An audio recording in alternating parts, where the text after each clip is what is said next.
നമ്മളെ ഫോണിൽ ഇപ്പോൾ ഒരുപാട് ബട്ടൺസ് ഉണ്ട്. ബട്ടൺസ് ഉണ്ടല്ല, ഒച്ച കൂട്ടാനും കുറയ്ക്കാനും ഇവിടെ രണ്ടെണ്ണം ഉണ്ട്. ഇത് ഓഫ് ചെയ്യാനും ഓൺ ചെയ്യാനും ഇവിടെ ഒന്നുണ്ട്.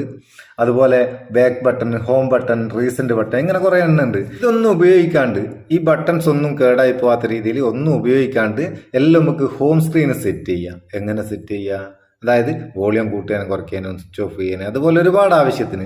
ഇപ്പൊ നോട്ടിഫിക്കേഷൻ പാനൽ ഇങ്ങനെ താത്തിയിട്ടുമ്പോൾ ഇതെല്ലാം ആക്സസ് ചെയ്യുന്നില്ലേ, അതിനൊക്കെ നമുക്ക് ഹോം സ്ക്രീനിൽ സെറ്റ് ചെയ്യാം. അതെങ്ങനെയാ വെച്ചാല്, ഇപ്പൊ ഐഫോണിലൊക്കെ നിങ്ങൾ കാണുന്നില്ലേ, ഒരു ബട്ടൺ ഞെക്കിയാൽ എല്ലാ മെനു വരുന്നത് അതുപോലെ. ഇത് സാംസങ്ങിന്റെ ഫോണിലാണ് ഞാൻ കാണിച്ചിരുന്നത്. നിങ്ങൾ ഉപയോഗിക്കുന്ന ഫോണിൽ ഈ സെറ്റിംഗ്സ് ഒന്ന് എവിടെയുള്ളത് നോക്കുക. മിക്കവാറും ഫോണിൽ സെറ്റിംഗ്സിൽ ആക്സസിബിലിറ്റിയിൽ ഉണ്ടാവുക, അല്ലെങ്കിൽ ഏത് ലൊക്കേഷനിലാണ് ഉള്ളത് നോക്കുക. സെറ്റിംഗ്സ് ഓപ്പൺ ചെയ്തിട്ട് ആക്സസിബിലിറ്റി പോവുക. ആക്സസിബിലിറ്റി ഓപ്പൺ ചെയ്താൽ ഇവിടെ നിങ്ങൾക്ക് ഇന്ററാക്ഷൻ ആൻഡ് ഡെക്സറ്ററി എന്തോ ആട്ടെ അങ്ങനെ ഒരു സംഭവം കാണാം. ഇതല്ലേ എങ്ങനെയാ വായിച്ചെടുക്കുക പറഞ്ഞോനെ. അതൊന്ന് ഓപ്പൺ ചെയ്യാം. ഓപ്പൺ ചെയ്താൽ ഇവിടെ അസിസ്റ്റ് മെനു എന്ന് പറഞ്ഞൊരു സംഭവം കാണാം. ഈ അസിസ്റ്റ് മെനു ഒന്ന് ഓൺ ആക്കി കൊടുക്കുക. ഓൺ ആക്കിയാൽ നിങ്ങൾക്ക് കാണാം ഇവിടെ ഒരു സംഭവം വന്ന്. ഇത് നമുക്ക് ഇവിടെ ഇങ്ങനെ കൊണ്ടാക്കട്ടോ, ഏത് മൂലക്ക് വേണമെങ്കിൽ കൊണ്ടാക്കാം. ഊപ്പറടക്ക് തിരിഞ്ഞോളൂ. അതിലൊന്ന് ക്ലിക്ക് ചെയ്താൽ ഇവിടെ നിങ്ങൾക്ക് നോട്ടിഫിക്കേഷൻ പാനൽ താത്താനുള്ളത്, പവർ ഓഫ് മെനു ഉണ്ട്, ഓഫ് ചെയ്യാനുള്ളത്, കർസർ ഉണ്ട്, സ്ക്രീൻ കൺട്രോൾ ഉണ്ട്, മെനു സെറ്റിംഗ്സ്. ഇനി ഒന്ന് ഇങ്ങോട്ട് നീക്കിക്കഴിഞ്ഞാൽ ഇവിടെ വേറെ ഉണ്ട് സ്ക്രീൻ ഓഫ്, വോളിയം കൺട്രോൾ. ഇവിടെ ആക്കി കൊടുത്താൽ വോളിയം ഒക്കെ ഇങ്ങ് വരും.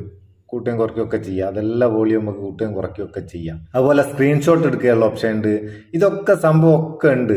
പവർ ഓഫ് ചെയ്യാനുള്ളത് കൊണ്ട് സ്ക്രീൻ ഓഫ് ചെയ്യാനുള്ളത് കേട്ടോ. ഇത് സെറ്റ് ചെയ്ത് കഴിഞ്ഞ് അപ്പൊ നിങ്ങൾ ചോദിക്കൂ, ഈ സ്ക്രീൻ നമ്മളൊക്കെ ആദ്യം ഓൺ ആക്കണമെങ്കിൽ പവർ ബട്ടൺ ഞെക്കിയിട്ട് ഓൺ ആക്കണ്ടേന്ന്. അതിനും ഒരു ഓപ്ഷൻ ഉണ്ട് കേട്ടോ. അതിന് നിങ്ങൾ ഒന്ന് ബാക്ക് വരിക. ഒന്ന് ബാക്ക് വന്നിട്ട് ഇതിൽ അഡ്വാൻസ്ഡ് ഫീച്ചേഴ്സ് എന്നുള്ളത് ഓപ്പൺ ചെയ്താല് ഇവിടെ നിങ്ങൾക്ക് മോഷൻസ് ആൻഡ് ഗസ്റ്റേഴ്സ് എന്ന് കാണും. അതൊന്ന് ഓപ്പൺ ചെയ്യുക. ഇവിടെ നിങ്ങൾക്ക് കാണാം double tap to turn on screen. അതൊന്ന് ഓൺ ആക്കി കൊടുക്കുക. അപ്പൊ എന്ത് സംഭവിക്കൂ, നമ്മളിങ്ങനെ 2 പ്രാവശ്യം സ്ക്രീനിൽ ക്ലിക്ക് ചെയ്താൽ സ്ക്രീൻ ഓൺ ആവും. ചെറുതായിട്ട് ക്ലിക്ക് ചെയ്താൽ മതി കേട്ടോ. നിങ്ങളെ ശക്തിയിൽ ഇങ്ങനെ കൊണ്ടുവച്ച് അടിക്കുകയൊന്നും വേണ്ട, സ്ക്രീൻ അങ്ങ് കൂട്ടിപ്പോകും. ഇങ്ങനെ നമുക്ക് നമ്മളെ ബട്ടൺസ് ഒക്കെ ഒഴിവാക്കുകയും ചെയ്യാം. വളരെ ഷോർട്ടായിട്ട് നമുക്ക് എളുപ്പത്തിൽ ഓരോ കാര്യങ്ങളും ഫോണിൽ നിന്ന് ആക്സസ് ചെയ്യുകയും ചെയ്യാം.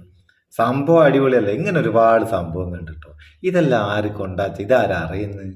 ഇങ്ങനത്തെ ഒക്കെ ഓരോ നമ്മൾ അറിയുന്നവരെ നിങ്ങൾക്കും കൊണ്ടുതരുന്നുണ്ട്. സംഭവം നിങ്ങൾക്ക് ഉപകാരം തോന്നിയിട്ടുണ്ടെങ്കിൽ നിങ്ങളെ ചങ്ങായിമാർക്കൊന്ന് ഷെയർ ചെയ്ത് കൊടുക്കണേ. വീഡിയോ ഇഷ്ടപ്പെട്ടിട്ടുണ്ട് ഒരു ലൈക്കും കൊടുത്തേക്ക്. പാവം ഉമ്മക്ക് ഒരു ബൂസ്റ്റ് ആയിക്കോട്ടെ.